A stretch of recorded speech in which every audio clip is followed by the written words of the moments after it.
What's up, everybody? Welcome to the No Scrubs Allowed podcast. Sil, how's it going? It's going great, man. Dude, you Another have like great. every single team in every sport and everything. Like, I feel like that's covered. what I want to get to. I want to acquire.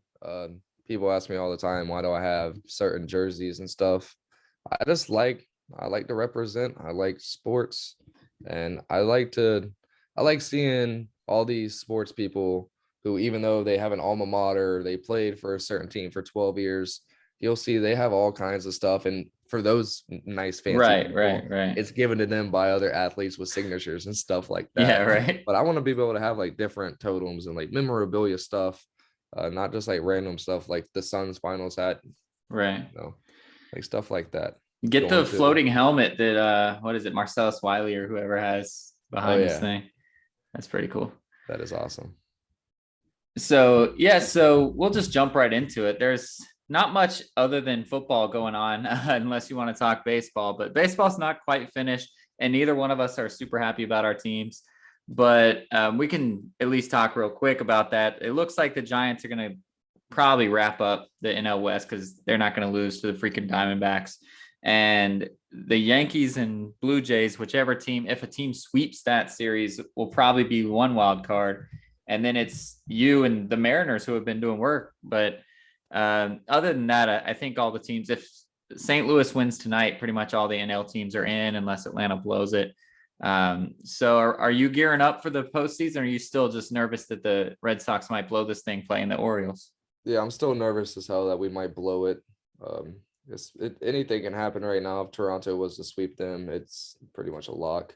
And if I don't know, I'm not rooting for the Yankees, so I'm just literally waiting, hoping, praying every single night that the Red Sox don't ruin it. I mean, and like you said earlier, if we don't like beat the Orioles, we don't deserve to be in the playoffs. Nobody expected us to be where we were 2 months ago. Right. So how we've been playing the last couple of months is really what they were expecting. So if we make it and lose that one wild card game, at least it helps out with all those young guys. It helps Devers with his experience and show that he can be a leader and all this stuff going on.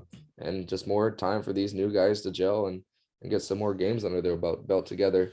But I am excited for next year. So postseason or not, I was expecting to have to wait a good bit after the Right. 18 ship, but we might get one here in a couple of years. So I'm excited as hell. I'm not excited because the Giants, just like you guys, nobody expected them to be where they were 2 months ago, but then somehow they're still here, and they're the old team, so they're not going to go anywhere. We thought they were going to start out slow because they were veterans and stuff, but they're just pushing through. They're winning games, and it really sucks because I don't want to have to play the Cardinals. The Cardinals, I think, have won like 16 straight now, and they are our kryptonite. But our buddy Jake said it best. I mean, what would be better than a one-game wild card? Bottom of the ninth, down one with the man on, and pinch hitter Albert Pujols comes up and a home Yes. run against the Cardinals. Boy, that would I, be something. would you switch the flip on how you Nah, feel about fuck the man? Pujols. Bro, come on.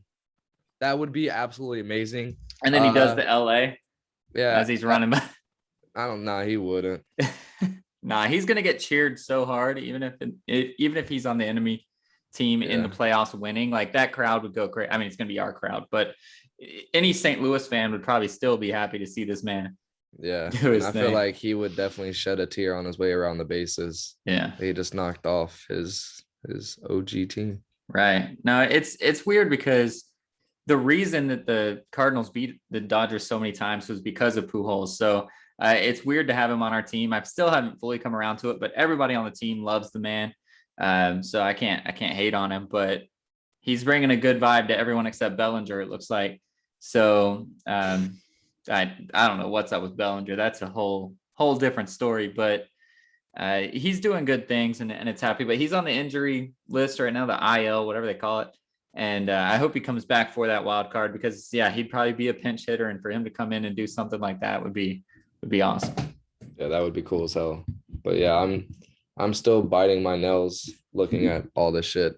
I mean, you're there, right?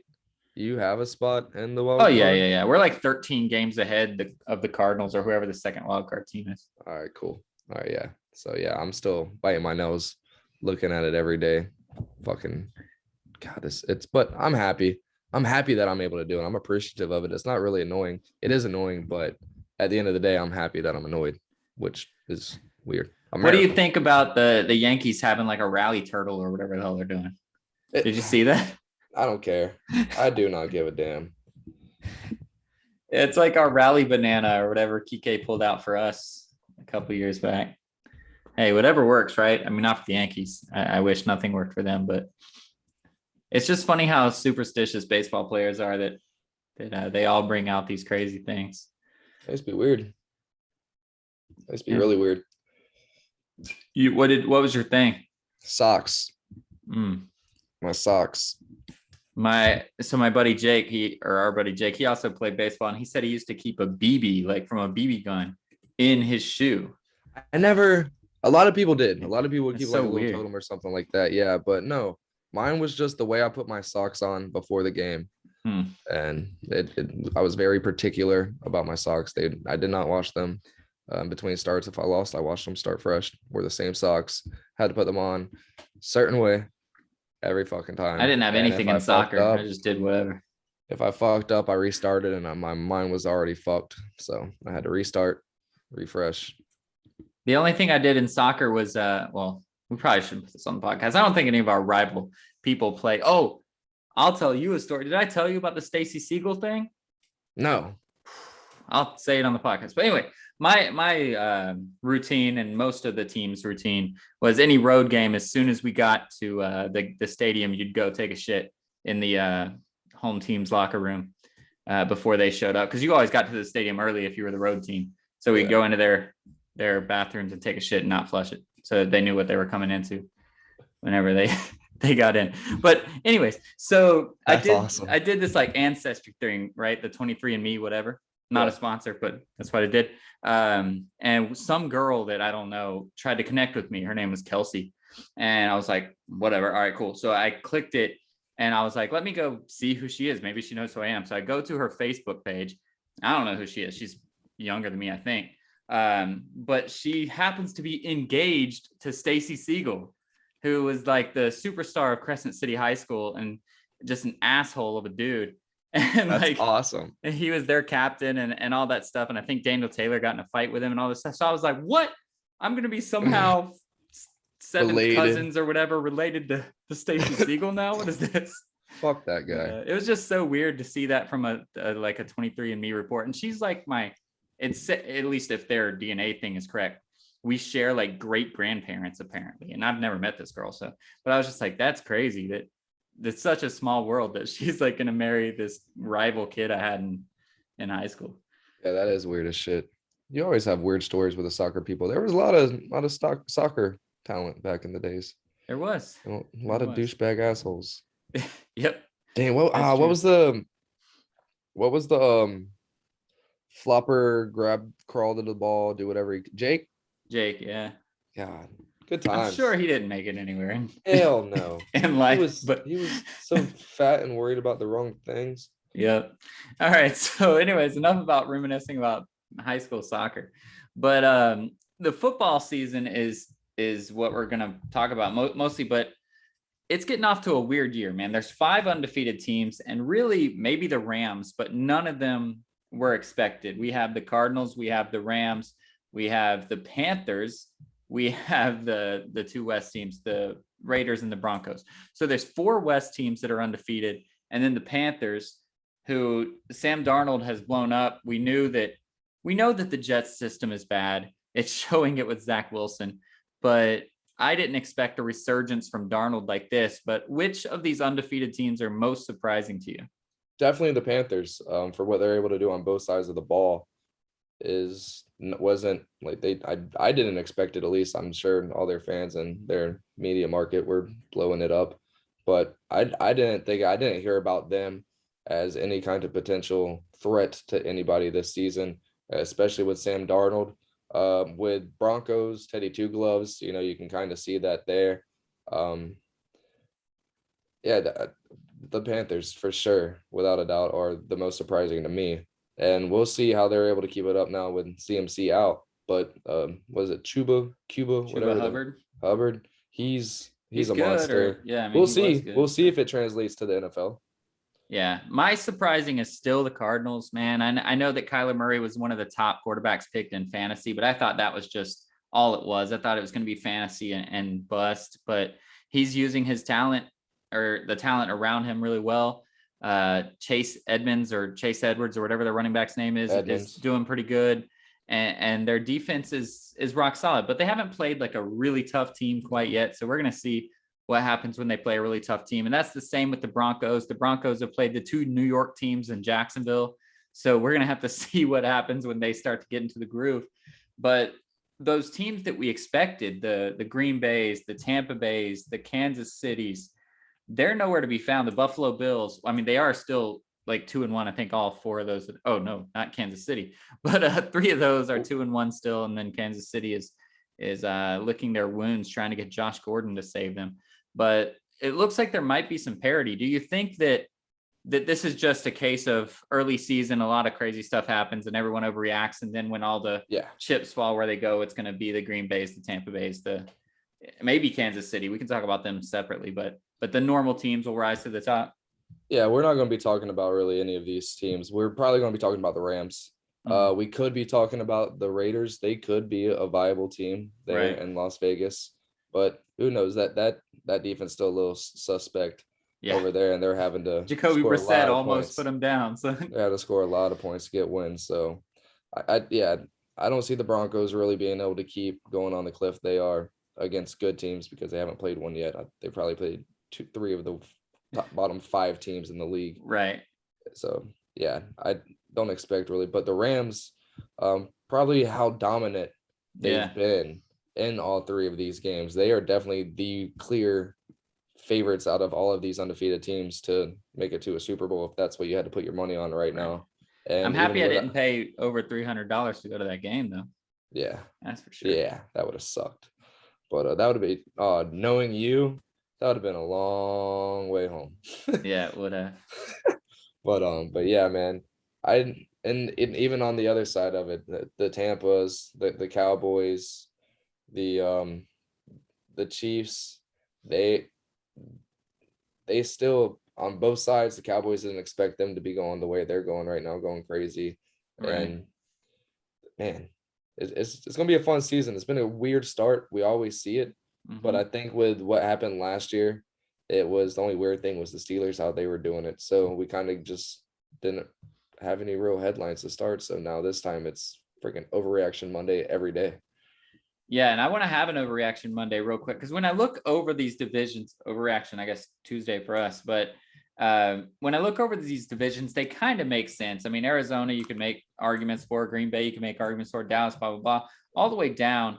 But the team that I'm most surprised is just sitting atop their division is Cincinnati. I mean, we know that Joe Burrow was highly touted, then he got injured, then all this stuff, but he got his old teammate Jamar Chase out there that can actually catch a ball every now and then. And they actually look good, man. They destroyed Pittsburgh, which Pittsburgh is whatever they are, but their defense is consistently strong. They were last year, even though they were a bad team, and they shut down Buffalo. And then Cincinnati went out there and just made them look stupid. So do you think Cincinnati could actually compete? We were talking about Baltimore. We were talking about Cleveland. Who's going to be the next one? Do you think Cincinnati could compete over 17 games? Not yet. Maybe in a couple of years. Got to get more players that are really good everywhere whenever you come to play. Even the Packers aren't. If they don't, once Aaron Rodgers leaves, if he does after this season, that team is going to be trash. And they're going to see will leave too. Devontae's done. Yeah, Devontae's not going. I think he's going to follow him. That's his fucking Gronk and Tom.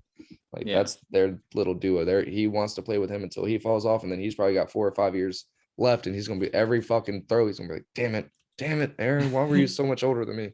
Yeah. But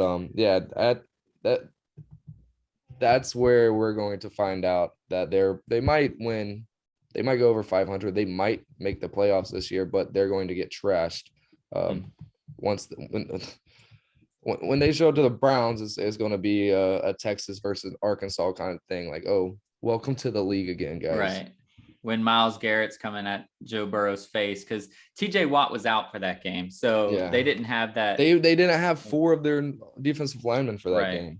Right. And that's really where the Steelers get you. But yeah, and then if he fucking tries to curl around Myles Garrett and go the other way, he's gonna get plastered by Jadeveon Clowney. So Yeah. So real quick, just I wasn't even going to talk about the Browns, but they went up against the Bears and Justin Fields, and that was just set up for failure. But Myles Garrett had himself a day, and as of 6:37 p.m. on Tuesday, Matt Nagy still has a job. But how does Matt Nagy still have a job after a performance like that? Hey, that's the ownership I would want to get hired by if I Right. ever got a coaching shot. I have no earthly idea. That's just people of their word, I guess. And I don't really know the Bears too much. I know they are one of the traditional teams in the league. I don't know how they are with flipping their coaches. Right. But maybe they're pissed off they didn't do in the offseason and just going to ride out these 17 games. They know they're not going to do anything to get a trophy in Chicago this year. So maybe just riding it out and letting Justin get some. But wouldn't you want to get that out of there if that's so corrupt and so ass that you don't want that for your future quarterback? Or do you think you need to go tell Matt Nagy to bench Justin Fields, hire a guy from the practice squad, hire a guy from the street. I don't know, but if you're going to single cover Myles Garrett the whole game, never running back chip him or anything, he had 4.5 sacks. Justin Fields was sacked 9 times. Somebody from ownership, if they truly care, needs to say, if we're going to run this single back scheme like we have been for 50 years, then don't put him in. Like, let's just put who they just grabbed. Didn't they just sign somebody? Put him in, let him lose the games, let him go 0-17, 1-16, whatever they go. And then we'll put Justin Fields in when we have a game plan. But it's scary to watch that. I mean, the Browns D line is better than a lot of the teams they're going to face, but it was bad. And it was just a game plan to say, like, we don't care. We're not going to even protect you. And it was scary. For sure. All right. I got a question for you. Yeah. So after week 3, you're either over 500, under 500. Right. Is there an under 500 team that you're not too worried about that they're going to be fine? They're just had a rough 3-game start that they're going to get together and maybe only lose 3-4 more games? Well, I mean, the Chiefs are the obvious pick, but I don't want to take the obvious pick. So I'm looking through and there's not really a not obvious pick, but I would say, because I truly don't want to pick the Chiefs. It probably has to be them, but I'm going to pick Seattle. Seattle lost a couple of close games. Their point differential is -4 and they're 1-2. It's just one of those things when you have Russell Wilson, it seems like every single game is a close game. And in their history, in Pete Carroll and Russell Wilson's history, most of those games have been wins.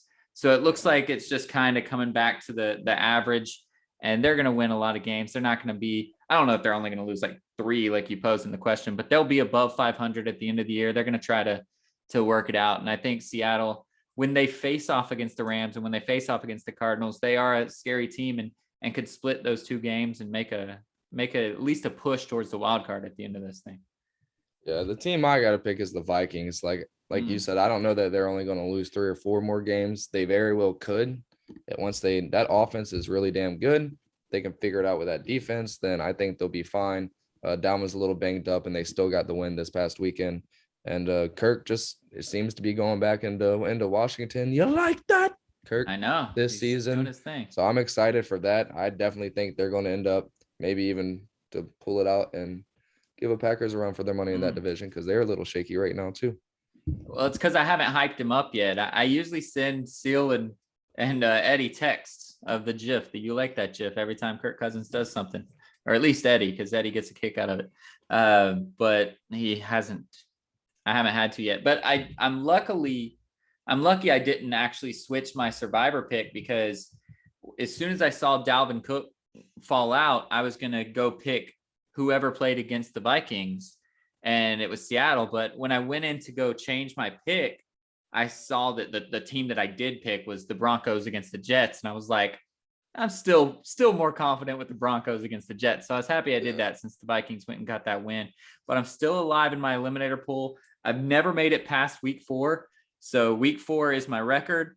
So if I get this week right, I will have tied my record. I know that's a pretty sad record to have in the Eliminator Challenge, but I'm going for the best. About it. Oh, you just miss a week and then you're out? Yep. Yeah, I always try, and the most, I think I've twice made it to week 4. So this will be the third time I made it to week 4, and I'm feeling good this year. I'm going to go all the way. I'm going to win $100,000 or whatever it is that you win. Hell yeah. Going all 17. You got this, bro. I know I always save my best teams for last, and then I never get to last. So it's kind of sad, but I've missed all those great upsets. I know almost 50% of the people are already eliminated because of the Chiefs the last 2 weeks. So it's pretty cool that I am still in it. I have the Saints going this week. I don't even remember who the Saints are playing, but I think it's the Bears. So I have the Saints. It's somebody, but I know that I've picked them for this week. So hopefully Jameis does me one more solid instead of screwing me one more time. But we'll see. Oh, they're playing the Giants. So yeah, I'm pretty safe. But they're playing the Giants. So I picked them again. So I think I'm going to make it to week 5 this year. Hell yeah.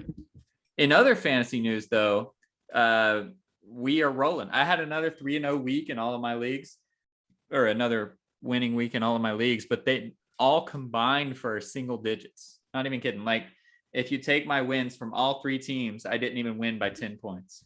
No way. Pretty nail biting the whole way, but I got a win in all 3 of them. That is awesome. Yeah, mine was a close one this week. I won by 1 point in our league. Mm-hmm. And then in the second one, if he would have started his other running back, I would have won by 2 because he started Josh Jacobs. Oh, true. Yeah, and his other running back got 19.1, so I would have won by 2 points on that one. But yeah, it's been a rough one. I'm on the win column on both sides now. Nice. So, yes, I won because of the Jalen Hurts garbage time, which is the best way to win when you thought you lost, and then Jalen Hurts throws some stupid 45-yard touchdown, or whatever the last one was, on 4th down just for the hell of it, and got me the win. So I'll take it. But I'm 3-0 in one league and 2-1 in the other 2. So I'm rolling. Yeah, and I'm not looking too good in the money one. I have no running backs, dude. Kenyon Drake, and Tyson Williams, Cordell Patterson, and that joke of a motherfucker in Indy. Did you put in Taylor for Chuba? Nah, my buddy Billy, who I went to the game with on Sunday, he's first in waivers anyways and has no run. He's in my boat, so I did him a solid. I'm 8th, so I knew that one punk who keeps getting all the running backs. Why do you keep making waiver moves if you got to get your waiver moved up? Oh no, I didn't. What did I do? I got Boyd. I picked up Boyd. Oh, okay. Because I was just able to add him. Right. So I picked him up, just trade bait, or they're playing the Jaguars, so I might put fucking Jamar and him in. Yeah, right. My receivers with Devontae Adams and see what happens. But no, I can't do that. I got Scary Terry playing Atlanta, so I'm good with that. Yeah, it's gonna be a blowout too. Kittle's injured. We'll see. I don't know. I'm not looking forward to fantasy at all in either league right now, honestly. All right. Well, I played the worst team in the league in my money league. He scored 68 points last week, and he was the blowout of the week for the second straight week because Yahoo does a blowout of the week. And he's been on the losing side of that 2 out of 3 times already. So I'm not super worried about it. But that's going to go pretty well. I think I'm going to win some money this year because my team looks like the best team. It's so stacked, but everybody's stacked in that league. But let's move on to college football, unless you had anything else with the pros that you wanted to chime in with. Do you think the 49ers are going to be a team to watch or nah? Yeah, they will, but it's really just because I don't know that I believe in the rest of the West. And I know the Orioles West be the Red Sox. But, oh man, I know that the West is looking like the best right now, but I think Arizona's still going to fall off. I think Seattle starting 1 and 2. Like I said, I think they're actually going to win this thing, but San Francisco can make a push. I'm not really worried about anybody in that division. True. Oh yeah, that's it. That sucks that you guys lost, man. Yeah. Let's go Yankees. So you just now want the Yankees to just be the team to knock out everybody else. But I just said that. Yeah, I have to cheer for the Padres at the end of the year, so I understand your pain. But let's move on to college football. And last week had a lot of dull games. We said there wasn't very many matchups that were all that impressive to us on paper. And they kind of showed that. Our upset picks, his was wrong, but very close. Mine was right and also very close. But other than those two games, there wasn't really any close games. Nothing too crazy. Arkansas upset Texas A&M, which sucks because I had just on the podcast said that I thought Texas A&M was the next best team in the West. Doesn't look that way. Clemson got upset again and somehow still gets to be in the rankings, even though they've had 3 games now that they just shit the bed. Yeah, they dropped them 16 spots. Like, just put them out, dude. Yeah, just put them out. I don't know. Notre Dame came out and destroyed. We both called for a close game, and it was a close game. And then the fourth quarter, I think they had like back-to-back pick sixes or something, and ended up with like a 30-point fourth quarter and absolutely dominated. So that was pretty ridiculous. But yeah, my upset pick of Baylor won, and nothing else too crazy. So Georgia Tech upset North Carolina, which is great because I said that North Carolina wasn't the best team in the ACC. So, well, let's talk about that real quick. Who's going to win the ACC? Because nobody looks like the best team in the ACC at this point. Yeah, I haven't. Louisville Are might they have a even shot. still ACC? Yeah, I guess they are. Are they AC? No, they were Big East, but then they went ACC. I think. So I'm gonna look real quick to see how the ACC teams are doing. Maryland, are they? No, they're Big Ten. The ACC is just bad. Wake Forest is 4-0 right now. They are the top team right now. They are 4-0. What would you do if the Wake Forest Demon Deacons won the ACC in football? How That's terrible would that be? insane. Yeah, North Carolina's not doing anything. Virginia Tech maybe will at least bring it back to somebody with name recognition. I don't know. That's crazy. That's crazy, man. That is. What if they're gonna have like 2 7-5 teams in the fucking in the championship game? Dr. Pepper's not even gonna want to sponsor it anymore. It's definitely true that they were riding Clemson for so long. So the one year that Clemson doesn't look like they're gonna have it, and there's not a team in the top 20 in the ACC. So that's pretty nuts. But it looks like the Pac-12 is bringing it back to continue to make the Group of 5 school, which happens to be Cincinnati this year, sweat a little bit, because I was running through it in my head. And if you're Cincinnati, you got to think what teams and or conferences or whatever are ahead of us. And you got the SEC champ is going to be ahead of them. The Big Ten champ is going to be ahead of them. The ACC screwed themselves, so you're good there. The Big 12 always screws themselves, so you're probably okay there. But now that you have Oregon and then Notre Dame, those are the teams that are ahead. So Cincinnati can take care of Notre Dame this week. And then conference-wise, they could probably say the winner of the SEC, Oregon, if they stay hot, and then the winner of the Big Ten, if they don't beat themselves up, is in. And then they're gunning for that 4th spot over probably the loser of the SEC championship game. So Cincinnati, if they beat Notre Dame, they really might start hyping themselves up to say, we got a shot here, man. Yeah. Without Clemson. Yeah, for sure. And if at any point in time Oregon folds and falls off, which usually happens in the Pac-12, then they're really going to be in a good position for this. And as long as they keep riding out and winning games, just keep doing it. You can't try to control anything. Don't start looking ahead. Just keep winning those games and hope one of these teams start feeling the pressure. Because since he really doesn't over there, Mr. Luke. Yeah, they don't have any pressure. I mean, they have the pressure of all the Group of 5, but we've had undefeated teams not make the playoffs before, so they really have no pressure. They can just go out there and do what they can do. Yeah, do what they can do, win games, and let other people do what they do. Exactly, but they're not able to look ahead, or they shouldn't. But we will, and we're going to look ahead now at Week 5 and look at the matchups. There's a lot of ranked matchups. There's 2 top 10 matchups, and then a good amount of ranked matchups. But let's start with, of course, our teams. And let's start with UCF. They had a bye week really early. We do that a lot of times because September is hurricane season, so we try to not schedule as many home games as we can. So we get to go to Annapolis. We get to play Navy.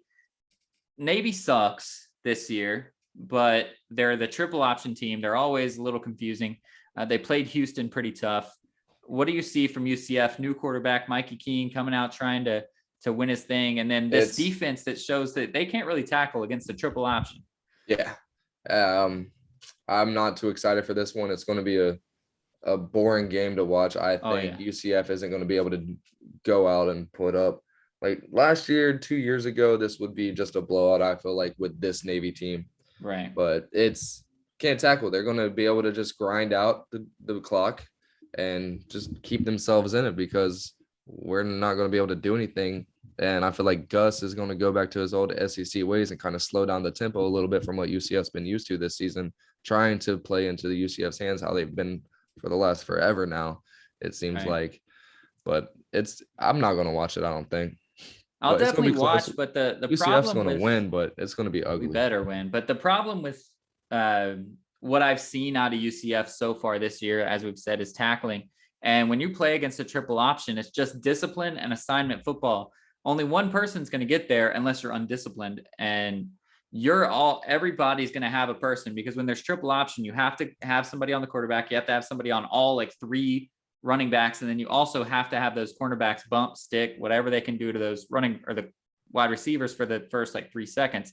And we don't seem to do that. The one guy, if it's a one-on-one battle, we lose. It seems like every time. And you can't help. Like if you're the man that's on the quarterback, you can't break early to try to help the pitch, because if the quarterback's good, he's gone. Yep. So we have to be disciplined. And so far, our defense has not looked disciplined, and that's what scares me. So we'll see. But this is a discipline marker game. And in the first 3 games, I haven't seen discipline from UCF. So it scares me too. But what doesn't scare me is undefeated Kentucky. Florida gets to go into Lexington, where Kentucky is 4-0, 2-0 in the SEC. Are you worried about Kentucky at all? All right. That's pretty much the gist of it. If you're not an SEC fan, we're never worried about Kentucky. We don't need to be worried about Kentucky. We fucking shouldn't have to ever worry about it. And those kids who played a couple, dude, if they have a list of teams for every year, the players, they shouldn't have one for a 2019 team. Right. It should just be an asterisk, lost to fucking Kentucky. Yeah, exactly. Yeah, I'm not worried about Kentucky. They haven't, I don't know who they played, probably Vanderbilt. I don't know who the second SEC team that they beat is, but they're not going to do anything this year, so I'm not really worried about it. No. But let's talk about some games we do want to see, the games we will watch. And this is all of the top 10 matchups, all of the top 20 matchups. We'll save the 2 top 10s for last. But Lane Kiffin gets to head into his old stomping grounds in Alabama. It's Ole Miss versus Alabama. Ole Miss is number 12. Do you see any chance for them to dethrone Alabama, or will Bama continue to roll? No, it's his first year there, right? Yeah. Yeah. And he's doing great. That team looks really good, but they're number 12 because there's not any teams this year in college football that are that great. And all the SEC teams are ranked, I think, right now. Yeah, that's what they do. Yep. That's what. So once they start playing each other, you'll get to see. Exactly. So we're gonna see right here real quick. And no, he's gonna get smacked in the mouth. Seems like the last couple of years, the Gators have been the only ones that can really play Bama to the end, and they just wear you out and grind on you. And like any other team in the SEC that goes down 21-3 to Bama in the first 10 minutes is out. They're done. They're toast. Yeah. They're not coming back from it. And we made that a fucking game that we should end up winning, or at least going to overtime. Yeah. So. We made that a game because of defense, and that's something that Ole Miss doesn't have. And it's something I literally was about to say, this is a game where you just take the over no matter what, but it looks like Vegas knows that. And the over under is set at 79.5. I still might take the over. It's going to be a freaking score fest. Alabama will score over 40. I don't know if Ole Miss will. That's probably why it's at 79.5. But Alabama will get up into the high 40s. They'll get 50 if they need to, but if they're up by like 30 points, they'll stop trying. But yeah, 79.5 is crazy. I thought it was going to be like 55 or so, and I was like, take the over, but 79.5 is a lot. But there's going to be a lot of scoring, and it's going to mostly be from Alabama. Bryce Young might have his Heisman thing where he throws for 575 yards and 6 touchdowns or something against a ranked opponent. Just so look for something like that. And we'll see what happens. But yeah, Alabama's going to, I think, roll as well. The next big ranked matchup was my upset matchup from last week. Baylor got themselves ranked. They're now 21st. They travel to Stillwater to play Oklahoma State. And congrats to you, Baylor. You did your thing. You pulled my upset. You're now back out of the top 25 because Oklahoma State's going to go out there and I think also whoop them. But Baylor is good, man. Baylor's got a good offense. As always, the Big 12 is all offense, no defense, all gas, no breaks. But Oklahoma State just has a better one, in my opinion. So I think they'll win pretty handily, probably double digits. Wow. What do you think? Really? I think Baylor might be able to pull that one out. All right. Like it's going to be a tough one. The over-under on here on that one's only 47. So. Oh, take the over on that one. I'm telling you. That you might take the over individually. Both teams might score over 47. Hell no. But yeah, damn, that's crazy. No, I think Baylor might be able to pull that one out. It's a good team. And shout out, let me get the mic closer to me.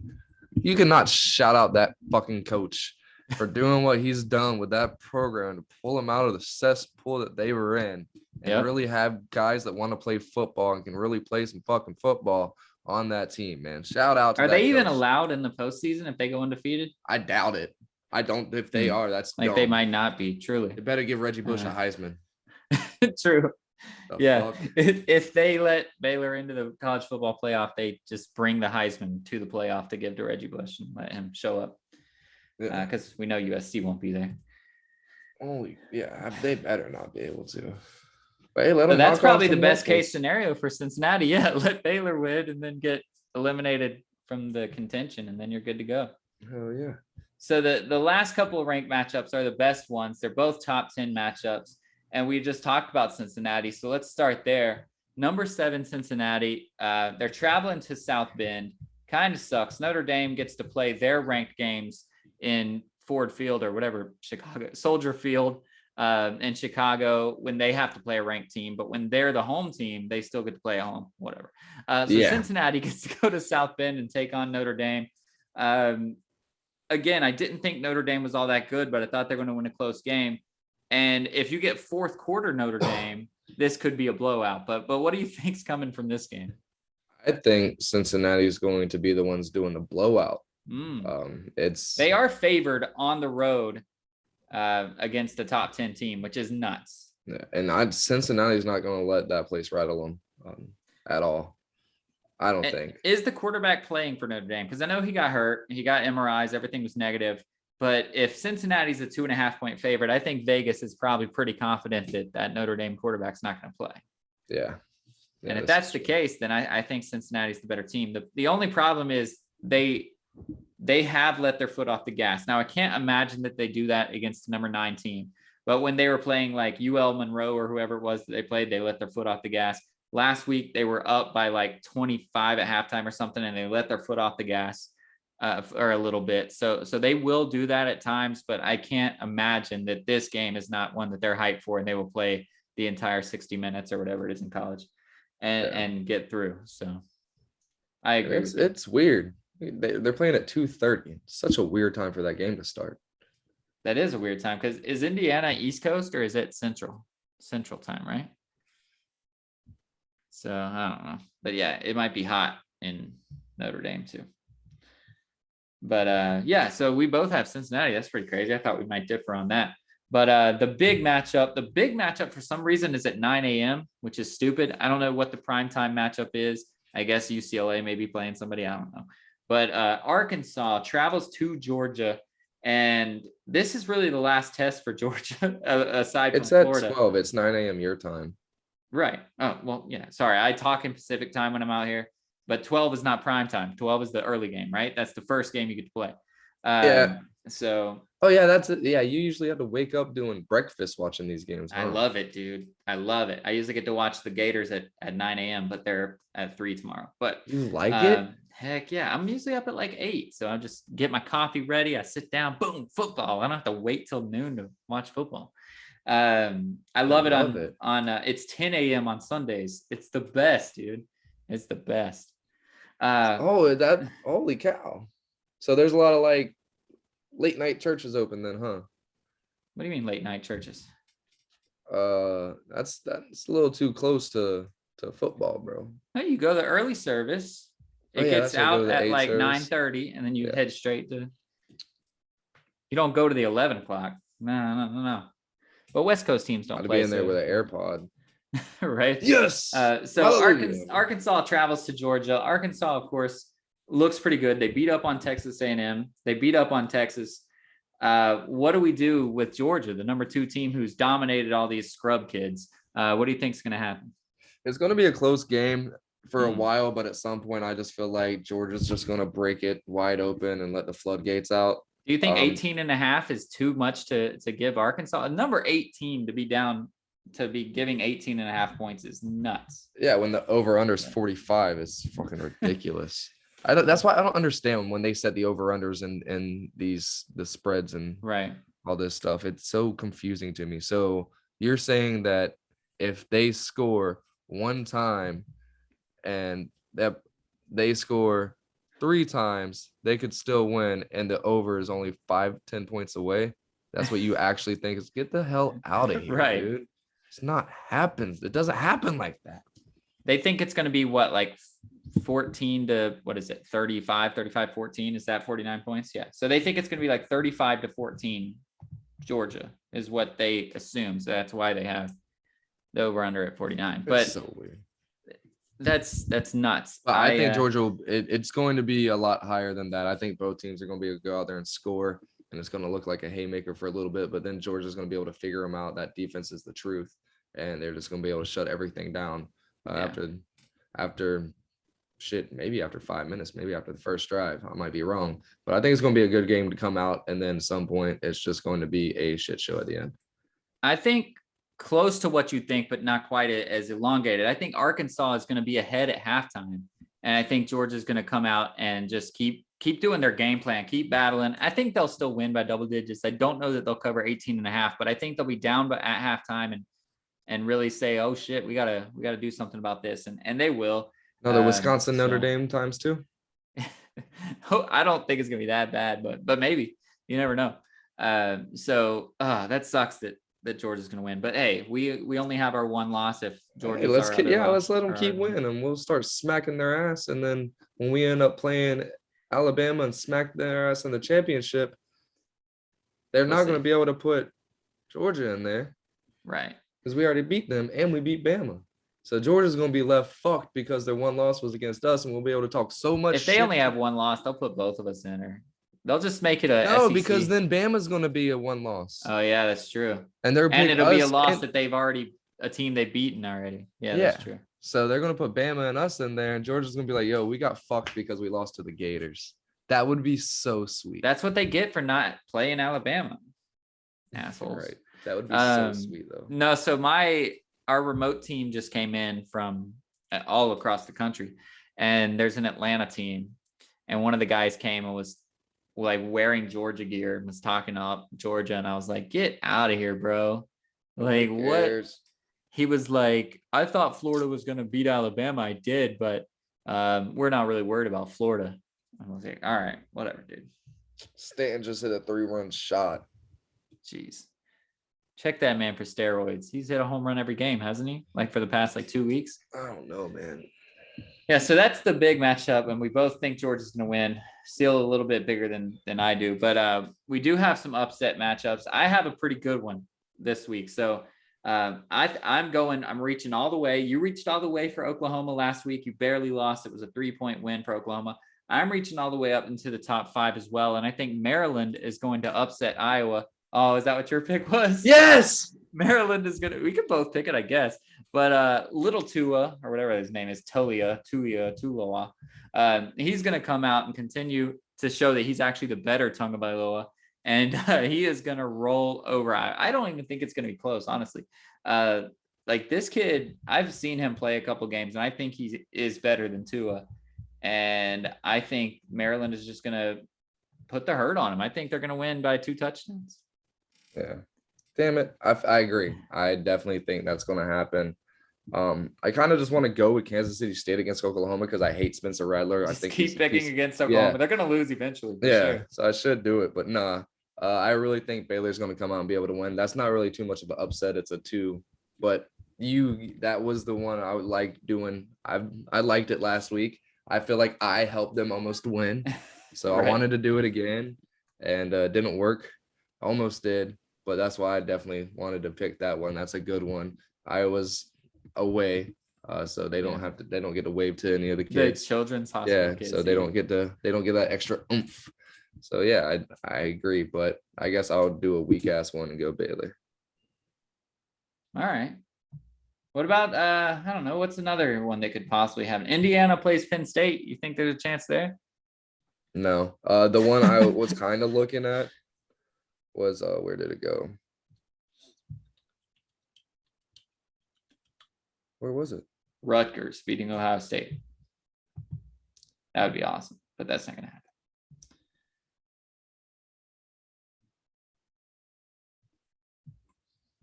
Well, if Maryland does it, if Maryland wins big, then we'll both say that we were both right. But yeah, hopefully your upset pick works too. Yeah, that'd be awesome. But no, I can't find it. Oh yeah, this one right here. Mississippi State. Texas A&M's only favored by 7, and they're at home. Yeah, Texas A&M's at home coming off of a loss. So they don't believe in Jimbo, huh? Jimbo's dead. He's better than Mike Norvell, I'll tell you that. Damn, they give some disrespect over here, dude. Where? Holy cow. Fresno State? They ain't that good. Is Hawaii that bad? They're ranked, aren't they? Yeah, they're Fresno 18th. Hawaii sucks that bad. They're giving 10 points. Probably. Yeah, I mean, Hawaii's not great. How about Florida State still being favored, even though they're just absolute trash? I don't understand it. Like, they're gonna lose every game this season. They are just terrible, and they have to beat Syracuse. Like, that's the only game they're probably still favored, because if they go to UNC, they're going to be screwed. When they do have to go to Clemson, Wake Forest, all those guys, they're going to be screwed. But their leading passer and their starting quarterback at this point is Mackenzie Milton, and that's huge. Now, he does have 4 interceptions. He's been sacked 7 times. Those 2 quarterbacks combined have been sacked 14 times. It's really ridiculous. The line is terrible. I don't know why Milton picked FSU. Probably just because he knew that Jordan Travis was absolute trash and he could be the starter. But he is there and he is playing, and it's amazing. I told Eddie that the best case scenario would be Milton playing great and FSU losing every single game. And it looks like we could get that, where Milton playing average, which is great for that injury. And then FSU going 0-12 would be just poetic. I'd love it. Yeah, that would be amazing. But no, this is the one I was looking at, and it was really intriguing to me. Wisconsin, Michigan. Wisconsin's favored by 1. Wow. Wait, isn't Michigan like ranked number 14 or something? Yeah, they're 4-0. Wow. So Wisconsin's 1-2. So the upset would be Michigan, the higher ranked team, winning. Yeah. That what you're saying? Yeah. That's hilarious. That is kind of hilarious. Well, just before we get out of here, we're really short. We could talk about whatever we want, but I did want to go a little bit back to baseball. Obviously, you heard Sylvie upset that the Orioles beat them, but it looks like, barring some craziness, I don't want to be rude, but to Milwaukee, but it looks like St. Louis is going to clean up the wild card slot here and make pretty much all the National League teams be locked in. The only other team would be if the Phillies could sweep the Braves. And then I think they still need some help in their last series. Oh, the Braves won. So yeah, that's pretty much a lock as well.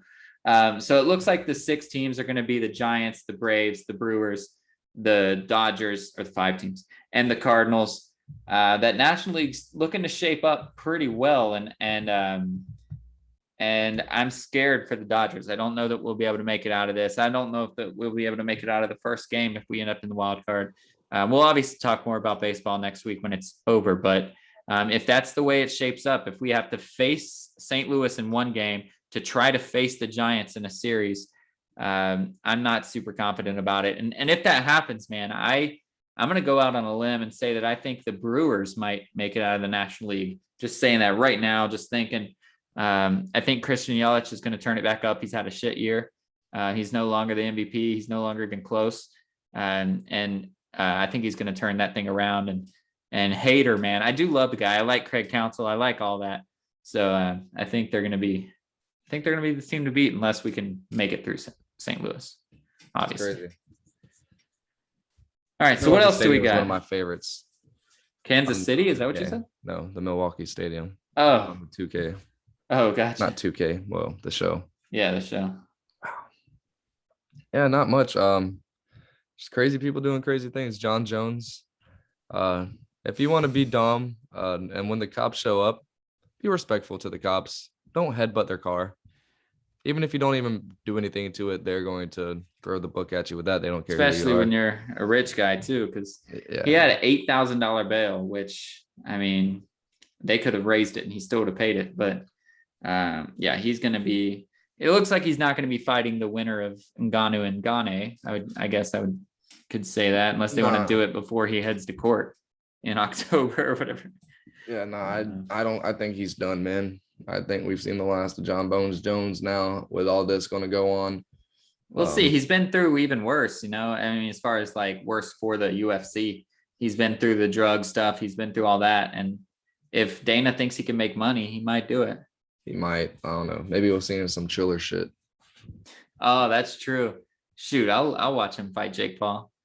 Oh my gosh, that would be insane. Oh, so that's a headline actually. So Tyron Woodley did get the tattoo to try to get this rematch. So does the rematch happen now? Because the Tyson Fury kid, it's not Tyson Fury, but the other Fury kid is ducking him. He actually has real fights to fight, but Jake says he's ducking him. So Woodley got the tattoo. Woodley wants a rematch. Does Jake honor the rematch? Or because now he's coming out and saying, well, he lost out on a lot of money by not doing it immediately. So what do you think happens here? He has to honor the rematch now, right? No. How messed up would that be? I mean, obviously nobody likes Jake Paul anyway. He tries to lean in to being the villain, but to let the guy get the tattoo and then say, hey, you know what? Nah, I'm good. Yeah. He was hesitant even afterwards whenever he like wasn't doing it right then and there. Right. He was like, no, you need to get that tattoo. And yeah, he's smart. They would have sold so many, they could have pre-sold pay-per-views for that starting right then and made a shit ton of money just because everybody at that point in time, it was fresh in their head. And either Tyron just almost beat him and just couldn't end up getting that inevitable punch that he was looking for. Right. Or it was staged, and a lot of people would want to figure that out after watching it right then. But now people were just like, yeah, he almost won. He should have won, maybe. Nah, they're not going to be worried about seeing like, are they really paying these people just to fold on this kid? They would, all right, let's run it back next month. Let's see what's going on. So now it's going to be another month. It's been a month. Who cares anymore? Right. Yeah, but I mean, if you're Jake, what do you want to do here? Obviously, you want to make the most money. But if you fight this Fury kid, you're probably going to lose. I think. The kid's undefeated. He's actually trying to make it to a belt. Jake Paul's just trying to make money. Obviously, he's undefeated as well. But this other dude wants a real belt, and that's why he hasn't agreed to the fight. He's like, this doesn't help me. It only helps you. So I don't know. But Tyson Fury and the big dude, the knockout guy, what's his name? That they're gonna Fury is the guy. Wilder, Deontay Wilder and Tyson Fury get the third fight coming up very soon. I'm excited about that, but I think Wilder's gonna get schooled again. Is the fat Mexican guy, is he not in their weight class? He is in their weight class, but after he lost to Anthony Joshua the second time, or in the second fight to give him the belt back or whatever, he was basically done. But now that Anthony Joshua lost again, maybe the guy goes and tries to fight that Alexander guy. I don't know, but I think Tyson Fury beats Deontay Wilder, and then he fights that Alexander guy and unifies the titles. And I think Tyson will have everything. If you have to ask me, I think he'll be the undisputed heavyweight champ of the world. Yeah, for sure. I don't know why there's so many freaking belts in boxing anyway. Yeah, it's weird. There's the WBA, WBC, PBA. Everybody wants to. We should come up with one, dude. Right. The NSA, no scrubs allowed. NSA boxing. NSABC. So there's whatever the Triller one that you get is. That would be dope. The NSABC. Let's do it. But they're like, what y'all run some kind of agency over? They'll probably play in Vegas anywhere. They'll probably fight in Vegas, or at some point we'll just bring the belt and be like Tyson, and just throw him the belt. Yeah. He'll put it on, and it'll be a belt. It'll be good. Yeah, because he'd put it on for sure. He'd be like, all right, another Gotta belt. get him on the podcast. Oh, he would be such a good guest. He would be awesome, dude. His Yeah, he would. story is freaking awesome too. If you guys don't watch boxing and don't know boxing, go check out Tyson Fury. Go check out his story, how he went from being like a raging alcoholic, an addict, to being literally the greatest heavyweight right now. So Could you imagine being at the bar and having that man get drunk and be like, "Hey, you're the bouncer. You have to throw him out." right. Well, he doesn't even look like he's a crazy good fighter. Like He's he's huge and he's slick, bro. He's fast. His head movement is really slick. And that's why Deontay Wilder can't beat him, because he can't touch him, or he can't touch him hard like he does everybody else. So, all right. So what do we got to get out of here? Hopefully, you got anything fun? When they do fight this time, hopefully they'll actually put fucking big man's gloves on the right way, so they're not just fucking flailing and Flopping around, sledgehammering his ass. Yeah, that was cheap as shit. Well, hopefully Deontay Wilder doesn't come out with a freaking big old ice crown head too, saying that that's what made him tired or whatever, walking out with that. I can definitely see though. Then don't fucking walk out with the suit then. If it's Yeah. too heavy for you. Yeah. Oh, hey, buddy. All right, Koa says it's time to go. So what do you got for us? What? You gotta have something cool. I know I've been slacking the last couple weeks. You have. I'm sorry. I don't know. There's not I even got. much to I say. guess I'll go uplifting. I see. It's because there hasn't really been too much going on in sports. Oh, It's true. how about this? As a Jaguars fan, you always have to find that beautiful flower that grows under shit. And that beautiful flower for me lately has been Jamal Agnew, the punt returner and kick returner for the Jacksonville Jaguars. Why that's the only thing he is and we don't do any screen passes or anything for him is beyond me. The last 2 weeks, he's broken a record. The only person with over 100-yard returns in back-to-back weeks in NFL history. That kick return, the kick six or whatever they call it, whenever you kick a field goal. It was that like nasty. It was right there because we were in like section 200, nice. so we were on the bottom part, and it was like we watched him catch it right there.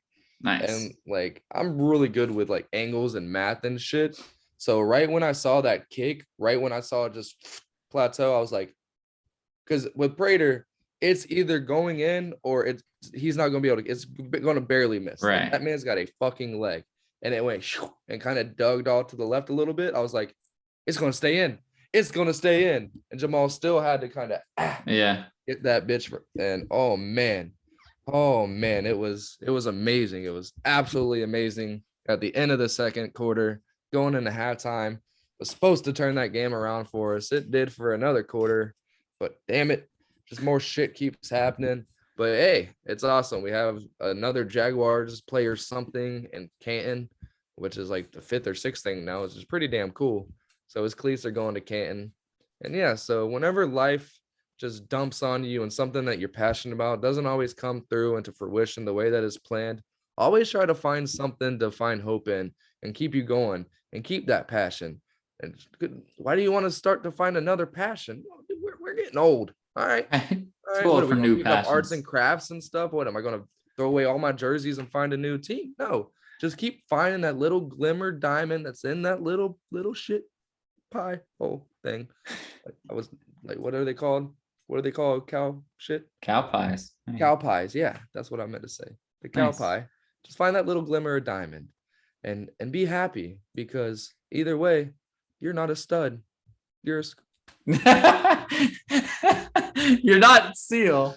You are a stud. So Oh be my a stud, gosh. not a scrub.